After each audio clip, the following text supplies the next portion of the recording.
कहीं सात भाई निज भौणी को मारी तार मांस खाइले।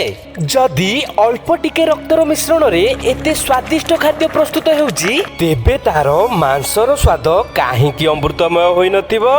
सात भाई मिसी एक भयंकर षड्यंत्र रचना कले। से तांको भौणी को विवाह करिबार मिछ प्रतिश्रुति देई जंगल को नेबे ओ सेठारे ताकू मारी तार मांस रांधि खाइबे। एहा सुनिबा परे सान भाई मने मने बहुत कांदिले। किंतु परदिन सकाळू बड़ भाई भौणी को कहिले, आमे तुम पाई एक सुंदर बर खोजिछु। भौणी विवाह करिवो भाभी सजबाज होई बाहरिला। कांदी कांदी सांग साथी सहदरंग ठारू विदाय नेला। भौणी भाई मानक संगे जंगल मध्यरे बहु बाट गला। शेषरे चाली चाली एक गछ छाईरे विश्राम नेला। किंतु ए कोन से किछि बुझिबा पूर्वरु ता मुंडरे बाजिथिला एक शक्त प्रहार। रक्तरे ओदा झियटी पछकु चाहि देखे तो ताकू मारिबा लोकटी तार बड़ भाई।